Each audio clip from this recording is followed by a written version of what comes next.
Hello, welcome. Thanks for joining us. This is TJF Talks. I'm Khris. I'm Chita, and on the podcast today, we invite notables to talk jazz, the life, the vibes, the music, and anything else that pops up in something we like to call improvisations.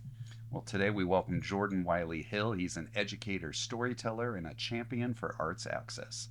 As education programs manager at the Fox Tucson Theatre, Jordan has helped transform youth programming into one of Southern Arizona's largest arts education initiatives, connecting thousands of young people with creativity, performance, and the power of storytelling. And we get to talk to Jordan about education, curiosity, community impact, and why the arts matter for our next generation. And now let's get on with the show.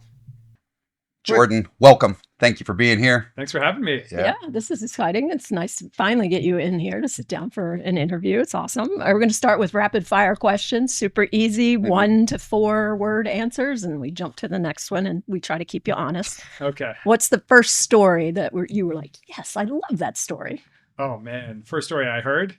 I'm a storyteller, so that's a very dangerous one. I know. Like maybe the first one you remember loving. Okay. Yeah. The first one I remember loving. I remember loving James Herriot, the Yorkshire vet, and his books about being a country vet in the 30s and 40s in Yorkshire. Oh. All right. I'm going to have to start taking side notes on some things I'm not familiar with. You work in the theater, you work in the classroom. If you had to pick one or the other, theater or classroom. Ooh. Like preference-wise? Yeah. Either working or taking something in, however. Yeah. I mean, I think working-wise, theater. Yeah. Yeah. Tucson or South Africa? Ooh, I love them both, but Tucson is near and dear to my heart. It's my chosen home. It's your chosen. I was born in South Africa, but being in Tucson, I love. I love it. Yeah. One word for curiosity. Like a synonym for curiosity. Intrigue. What about your favorite age to teach? Ooh.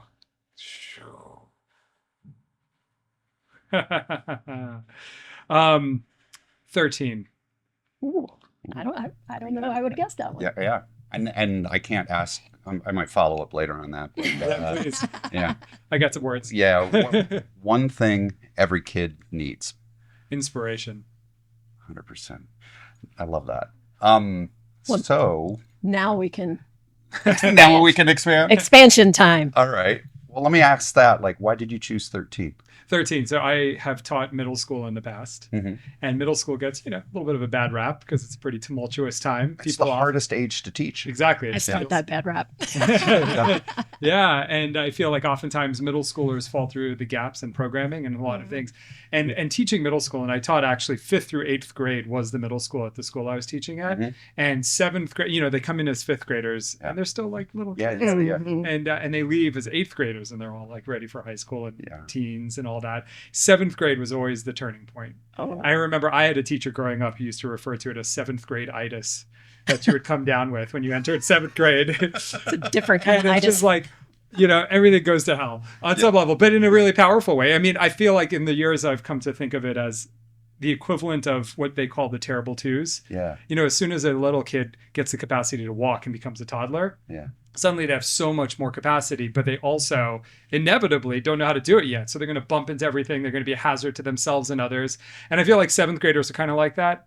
They kind of come of age and suddenly they start noticing things in a different way, especially on the social and romantic and all these other dynamics that come online. And they're a hazard to themselves. They're like, there's drama and there's chaos and all that, but they're learning. And there's something about that time that to me is so ripe with it's hard to teach because there's so much chaotic energy in it. But when you catch it, when you can ride it, when you can surf it as an educator, it's the best. It just is so alive and ready for authenticity and for a different kind of engagement than they've ever had in the world. So there's a rawness to it. Did you have the good fortune of teaching the same cohort from 5th grade through 8th that's grade? how I used to do it. Yeah. Yep. So you were able to build the relationship. Exactly. And that makes a huge difference. It does. I could really kind of like watch them through that whole progression. Because you had built the trust already. And I love that. As we mentioned before, you grew up in South Africa. And I imagine that storytelling was a big part of your growing up. So, like, or was it not? Like, how did that portion of your life inform the latter part of in teaching? Yeah. It's interesting. When I got into storytelling overtly, and I kind of knew it as a thing in and of itself, was my last semester of college. Mm-hmm. There was a professor who was retiring, and it was the last course, and he was just going to do this thing on storytelling. And I remember one of the things that he was his dad was Cuban and his mom was a Michigan Quaker. Mm-hmm. And he grew up in kind of both places, depending on the season. And his graduate student who was teaching it alongside of him was Brazilian and Irish. And there was a lot of talk about what it means to be kind of a crosser of borders and like in both worlds simultaneously. And I feel like that really informed my sense of storytelling. And so when it comes to my South Africa roots, I was 4 when we immigrated to the US. Yeah. I feel like just that experience of being a bit of an outsider, kind of being a border crosser in that way, was formative for me. But I would say that when it came to the content of my story engagement, it was actually my Jewish culture that really gave me access. Like, I was surrounded by stories. I went to a Jewish school where the headmaster was a rabbi who was a legendary storyteller. He went on to do all sorts of story stuff and books and other things. And so I was exposed to stories in that way. And that really shaped, I think, a lot of my approach and my flow with it. So, like the oldest form of history. Totally. You History of education. Yeah. Religion, faith, all of it. Everything. Right? Cultural identity. It's very interesting. I've noticed a lot of people, and this stood out to me when I first started learning more about your background, was people using the term storyteller. But when I read your story, it was different. So I've seen people from graphic designers to jewelry designers to visual artists talk about being storyteller. Mm-hmm. And your storytelling somewhere is somehow different. Tell us about that. And add the meditation portion. Oh, okay. Oh, well, we can go deep here. Yeah. So, it's true. Storytelling has become something of a buzzword. Marketing is all storytelling, branding is storytelling, all these things are storytelling. And there's good reason for that, because it's true. We are such storytelling creatures as humans, right? That is really, we live and breathe and die by our stories in a very, very profound way. And so it makes sense that everyone's trying to tap into that power, to sell us stuff. But, but for me, I got into storytelling as, roots rock, it's like what it originally was, which was literally someone being like, once upon a time. Right. And it's just that person and their body and their voice and the people who are the listeners, right? And the dance that happens between them. And that's what humans have done since we were language creatures. We've told stories to each other, made music and told stories. Yes. And so that's the kind of storytelling I do. And so it's very old school in that sense, right? It's not all this kind of media heavy or anything like that. And then on the meditative front, I really think of back in the day as tribal humans, which is what we evolved to be. There's always a storyteller in the community. In every family, you talk to every family always has the storyteller, the uncle who tells the best jokes.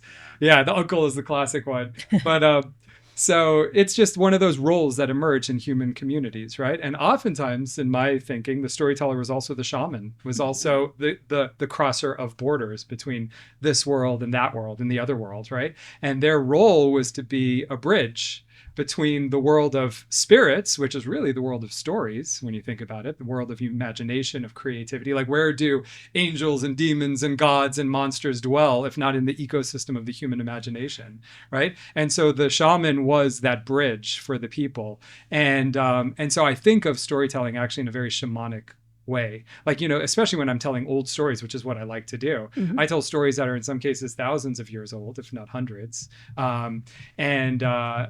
And those stories have literally existed, like in the ecosystem of human imagination there. And those characters, like mythological characters, gods and goddesses that have been talked about for millennia, they're entities that have existed in the ecosystem of human communication and imagination for thousands of years. And that's powerful. And to be able to be that bridge and bring them back into the world in new ways that connect people and inspire people. And I feel like there's that depth to it as well. So, knowing the age, youth, sometimes history is just boring old stuff, right? Right. So how how and why, how do you tell kids a story in a way that they're not going to be like, oh boy, here we go with another story? Oh yeah. What was it that maybe it was the challenge that made you say, I want to do this with the kiddos, the youth, the young people? Yeah. Well, it was one of those things. So when you asked me the question of what was a formative story, and I mentioned as far back as I could remember, which was what you'd asked, but really one of the most formative stories was that professor of mine. When he was doing that class, he told us this Irish fairy tale called the story of Brian O'Brien. Was this? It doesn't have a title. I've never seen it written down. I just heard it from him, and it's a story about this guy in Ireland in a village who his friends always ask him to tell a story, and he's like, oh no, I don't tell stories. But then one thing leads to another. He ends up in this valley, the Valley of the Fairies, and the fairies just give him this crazy run for his money, and he comes out with a story to tell. And it's this whole meta story about discovering that everyone has a story to tell, right? And I heard that from them. And then I started telling it one night to some friends, and it was just like this lightning bolt experience. It was like, whoa, which is great because the content and the meaning and the message and the medium and everything about that experience was so cool. But it felt like, oh yeah, I love this. I want to do this. And it wasn't necessarily with kids, though I've always been connected to kids and been in an education role for as long as I can remember. And so it was such a natural flow to then take that inspiration and then flow with that in the kids that I was then teaching and working with in different capacities. And your other question about how do we take what could just be some dry, old, dusty material of history or whatever and bring it to life. And to me, it goes back to the other thing you'd asked, which what is that crucial ingredient for education, and which is inspiration. And I know, and literally, going back to the shamanic idea, literally means, the spirit is in, right? You're channeling that spirit, whatever it is. And to me, it's all about where I'm at on some level, right? If I feel inspired, it conveys. Yeah. And if I find whatever in that dry bit of history is meaningful to me, and not even necessarily meaningful, but a good story is driven by the conflict, by the problem, the hook, the tension. And I find, what's the juicy tension in this drama of, European royalty at a certain, cataclysmic time, then I can play with that and work that, and I'm inspired creatively. I might be inspired by the characters that emerge and the stories that emerge. And then if I'm telling it from that place, I'm so in it. That's really how I tell stories, and not even on purpose. It's just kind of how it goes. I'm so in the experience and the telling that I just talk about it excitedly as I'm in it, and then they're there with me. Very animated. Yeah. You have piqued my interest and my imagination in so many ways. I'm just talking. At the Tucson Jazz Festival, we believe music is more than just a performance. Each year, our education program helps ignite the fire of creativity in students all across Tucson. From the classroom to concert halls, we bring world-class jazz artists together with young musicians to share, learn, and play. Students have joined Grammy-nominated artists for once-in-a-lifetime masterclasses. They watched sound checks from the stage and even shared the spotlight. We partner with local schools and the Tucson Children's Museum to make jazz part of everyday learning, helping students listen, improvise, and take creative risks together. We're building the next generation of jazz musicians. Join us in supporting our journey, because when we invest in them, we invest in Tucson's future. My inner nerd is you remind me of some full display. A full display, right? No, my inner nerd is this, you're like a Jedi. But you talk about the history, storytelling, but and you use the good force, but like a Jedi of storytelling, right? That's the space I feel, and hearing that inspiration component. And if you're inspired by a story you're telling, right, and this plays to what we all do, right? We tell stories through music, and that's the space that I've been given the ability to do. That's your Jedi, right? That's my Jedi right? Yeah. Right? Like and best performances or best stories I've told are like where I can truly be in that imaginative state and inspired by what I'm saying, and improvisationally or planned. But there's always a bit of improvisation, even in the way and you emphasize different parts of a story and whatnot. But I wanted to. So I appreciate all that, and I see the parallels between what we do. But I wanted to talk about that space, that headspace you talked about for kids and yourself, the imagination space. I was reflecting on this just recently, that when we were in school, and this may have happened to you, I know it happened to me, probably to you as well, Chita, where you're daydreaming. Right? No, that would never happen. Right. And you get in trouble for it. Yeah. Hey, pay attention. Get out of that daydream. Stop daydreaming. Stop letting your mind wander. Stop letting your mind go into that imaginative space where you're creating. And I know that science tells us this, that, boy, that was the absolute worst thing to do, right? Because that is the space where we gain the most. And you have this space that you work in within the Fox Theater and previously in education where you purposefully take people to that space. Is there a transition? How do you get them from being here right now to where we are? How do you get them to that place? And how do you know if you have achieved that? Yeah, that's a great question. To me, again, it comes back to this very mystical, shamanic angle on storytelling, where it feels like an enchantment. And so I'll start with the story piece and storytelling, and then I'll go into like the theater space. Yeah. There is this way in which it feels like one is casting a spell. You're taking everyone into this magical world where things are happening that otherwise would be impossible, but everyone's there with it as if like, yeah, that's what's happening right now. And there is this feeling, and of course it comes across, and if you have them, right, it comes across in body language, it comes across in eyes, it comes across in, and you can feel it as well, right? When everyone is there together in that space. Call it, you could hear a pin drop. Yeah. Like in the music realm, maybe you have used the same phrase. Totally. I get that feeling. Yeah. I've actually heard you call it the light came on. Yeah. Definitely. And everyone's in that light in that moment. It's so powerful. It's just palpable. Yeah. And I feel like from a storytelling point of view, there is this kind of ritual induction, just like any kind of ritualized, and you think about any kind of like religious or spiritual ritual, right? There's these inductions that bring people into the space. They set the container, they create the space, and then you go into it, whatever that is.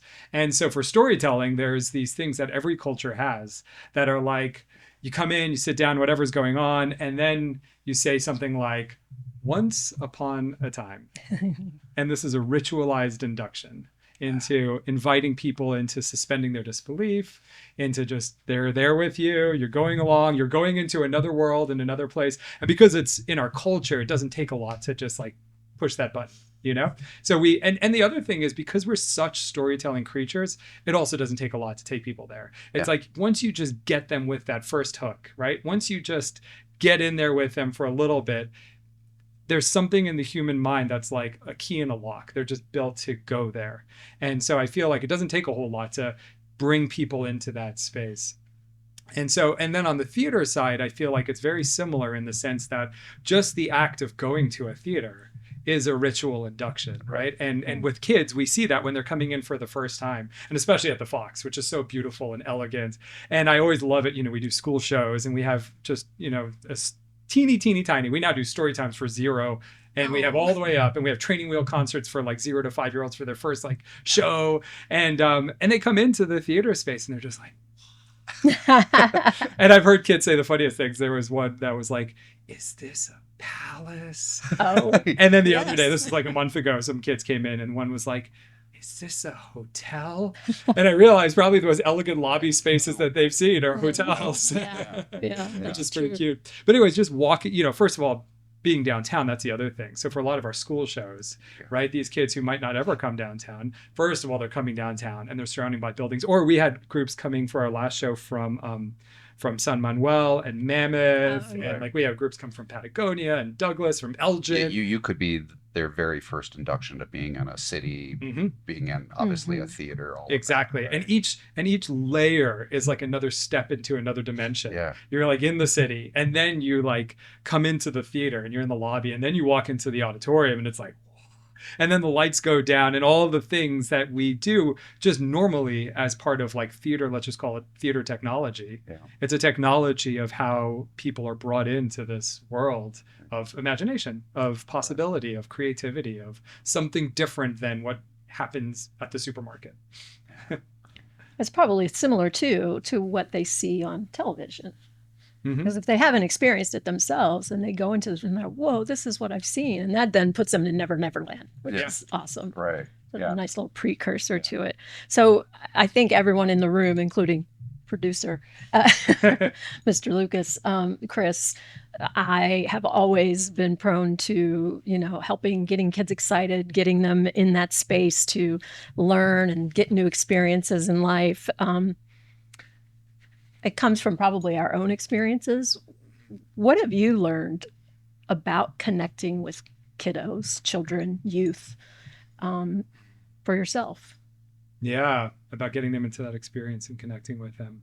Well, I think connection, that's really what it comes down to, is that connection. And it is such a different experience having taught where I had kids from 5th grade through 8th grade, year after year, right? Like from 10 to 14, they were there with me. That's such a different kind of connection than what I can do at the theater, Right. of course, right? Yeah, you have 45 minutes or 10 minutes or whatever the case is. depending on Exactly. what you're doing. Yeah. Yep. And then in the theater space, of course, a lot of it is not about me connecting so much as me facilitating the connections with the artists and with the students and everything. But I feel like what it really comes down to in all forms, when connection happens, it's authenticity, and I think kids really thrive in that. And I think teens, especially as performing for teens, especially as storytelling, you tell some teenagers that a storyteller is going to come and they're like, Exactly. yeah. And Please. exactly. And so what I found was actually on a very jazz front, improvisational storytelling worked the best with teenagers. Horror stories too. They like that. But like improv, where I would, all storytelling for me is improvisational. Right. I know what the storyline is, but Right. how it flows and what I do and what I say each time is its own unique flow. And but then what I would do with teens would be, I would just have them throw some, images, some characters, some objects, kind of like you see in like, improv comedy. Right. And then on the spot, I would just start making up a story. And then I would invite more things and I would just keep going with it. And on some level, I felt like them knowing that I'm as much on my edge as they are, I'm as much discovering what's about to happen as they are, just created a very authentic and real experience that allowed them to just be there with me. And I feel like, and I think that's true of any great artist, right? Any great artist who gets up and they're bringing that light, right? The light is on, the inspiration is there. They're bringing their real, raw human self. Like that's what we connect over. There's of course all the glitz and the glamour and the, they're on stage, show business kind of thing, the deification of artists that can happen. But I think when the artist becomes the most human, that's where it really happens. So whether it's in the theater space, in the classroom, or just day-to-day life, I feel like the more I can bring authenticity, the more I can invite authentic moments to happen, the more connection, the more real, the more kids are in there and engaged and ready to learn and be and grow. I had prepared a question, which I feel like you may have just answered, but I want to ask the question that's prepared just to say like this is kind of spooky. If someone asked you why arts education matters in a world increasingly dominated by screens and technology, what would you tell them? Yeah, human connection, human authenticity. Authenticity. Yeah. And we're all just humans, and none of us have any idea what the hell's going on at any time, though we all like to think that we do. Yeah. And Because we want to control it. yeah, exactly. We want to control it, or we want to just feel safe. We're like, I Yes, think I know what's going on. absolutely. I tell everyone else that they listen to me, then I must be okay. Yeah. But the truth is, kids are much more authentic in that way because sometimes, of course, they have airs of knowing what's going on. But for the most part, they kind of know that they don't know. Whereas adults think they know, but they still don't know. Right. And I feel like we're all just humans trying to figure out what we're supposed to be doing and how we're supposed to be doing it, like moment by moment. And there's, life is improvisation. And we never know the next note, the next movement, the next whatever. And so I feel like, screens can't capture that. I mean, exactly, right? They can to some degree, right? There's humans being authentic on the screen, right. But there's a certain piece about like, we're all just people trying to figure it out together. Yeah. And it takes a human being authentic to be able to touch into that same place in me that's doing it too. Yeah. I love that. Right. One big game. It's one big game. And we have a game, so that's Let's do this. The rules keep changing. We are going to rank your top 5 in a category, but you don't know what's coming. Oh my God. My kids know, like whenever they're like, Dad, what was your favorite? Da, da, da. Yeah. Like, so, no. So we're going to give you 5 storytellers. Feels better.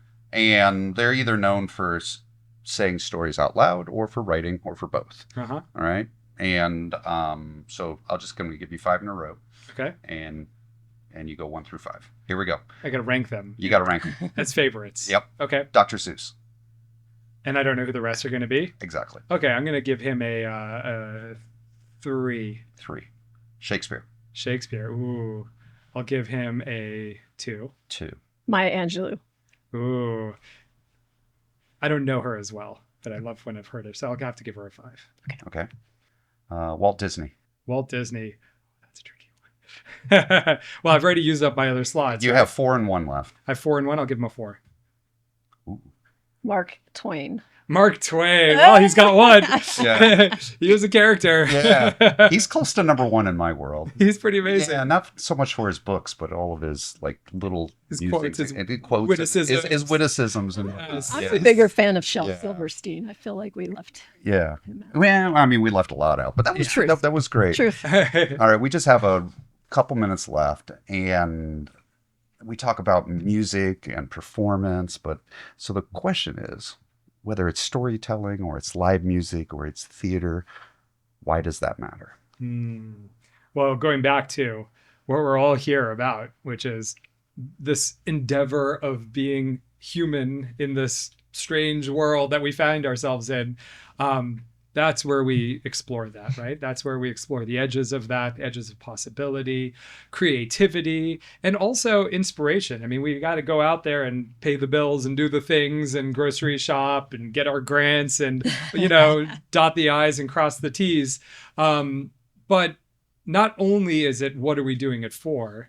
But the inspiration to keep on doing it, And I feel like the arts give us so many of those things. It gives us the inspiration. It gives us the realms in which we can play with possibility and really feel what it is to be a human. Thank you so much for coming in, talking with us, sharing a little bit. I'm sure we could get into more mindfulness and meditation conversations and South African conversations. When it comes to the Fox and the KIT program, which is KITT, we can find more information about that on the website. Yep, exactly. So Kids in the Theater. That's kind of the acronym for the program. But yeah, on the Fox website, you can track down youth programming and got a lot of stuff going on. And if you know a young person who hasn't experienced live theater, get them there. Yeah. Find a way.